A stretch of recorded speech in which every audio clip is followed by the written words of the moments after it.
किताब अक्सर लिखी जाती है, लेकिन ये सवाल उठता है किताब क्यों लिखी गई। इन दिनों विस्मृत इतिहास के संदर्भ में आप बहुत सारे वीडियोस देखते होंगे, बहुत सारी बातें सुनते होंगे कि जो इतिहास हमारा है उसे पढ़ाया नहीं गया,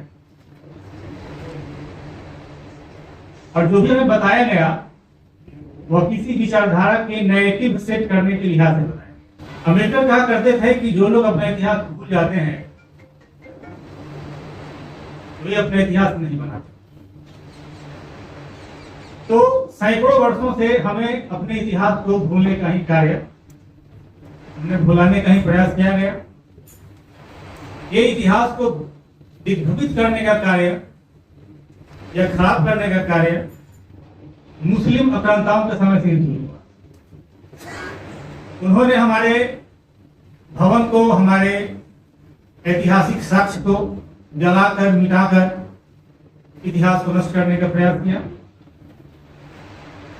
इसके बाद अंग्रेजों ने पूरी तरह इतिहास को अलग तरीके से अपने हिसाब से लिख कर और गलत नैरेटिव सेट करने का प्रयास किया। और हद तब हो गई जब आजादी के बाद, जब हमें अपना इतिहास बताना चाहिए था लोगों को, उस समय के राजनीतिक लोगों को, जिनको सत्ता प्राप्त हुई, क्योंकि सत्ताधारी लोग इतिहास बनाते हैं, तो उन्होंने इतिहास लिखने का काम पूरी तरह वामपंथियों को दे दिया। और वामपंथियों ने पूरी तरह इतिहास को तोड़ मरोड़ कर इस तरह से बातों को पेश किया ताकि हमें अपने इतिहास से घृणा हो जाए, हमें यह लगे कि हमारे इतिहास में कोई प्रेरक पुरुष नहीं हुआ करते थे, या फिर बहादुरी की बातें हमारे इतिहास में हमारे लोगों के संदर्भ में नहीं कहते। लेकिन हर काल में एक ऐसी धारा रही जिसने हमारे इतिहास को अक्षुण्ण रखा और विभिन्न माध्यमों से लोगों को यह बताने का कार्य किया कि देखो, जो इतिहास तुमको पढ़ाया जा रहा है शासक वर्ग के द्वारा, वो इतिहास सही नहीं है। इतिहास वह सही है जो हम तुमको बता रहे हैं, जो वास्तविक था। माननीय सुबेदार जी का जो एक पुस्तक है, इसके पहले जो एक पुस्तक धर्म योद्धा इसी साल में लिखी जा चुकी है, इस तरह के धारा में गंभीर हस्ताक्षर।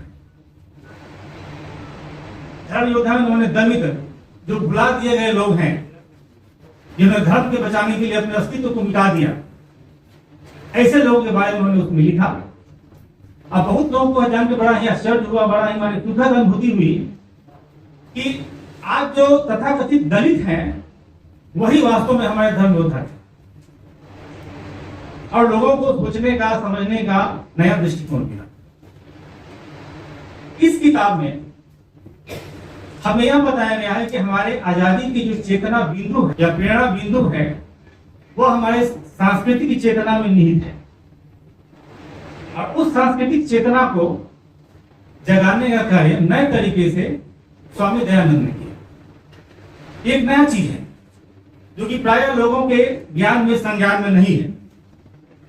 उन्होंने अपने भाषणों के जरिए, अपनी किताबों के जरिए और आर्य समाज जैसी संस्था के जरिए स्वतंत्रता आंदोलन के इतिहास को एक नई धार दिया, और ऐसे लोगों को उस संस्था ने पैदा किया जिसने पूरे भारतीय स्वतंत्रता संग्राम के धारा को, उसके चेतना को बदल दिया। लाल बाल पाल हो या फिर स्वामी श्रद्धानंद हो, ऐसे बहुत लोग हैं, इवन भगत सिंह। तो इस किताब का मुख्य उद्देश्य यही है कि इतिहास के अनछुपे पहलुओं को, जो हमारे संस्कृति के गौरव के बिंदु रहे हैं, भाग रहे हैं, उससे आपको परिचित करें। तो यही इस किताब की उपादेयता है और यही लिखने का उद्देश्य है।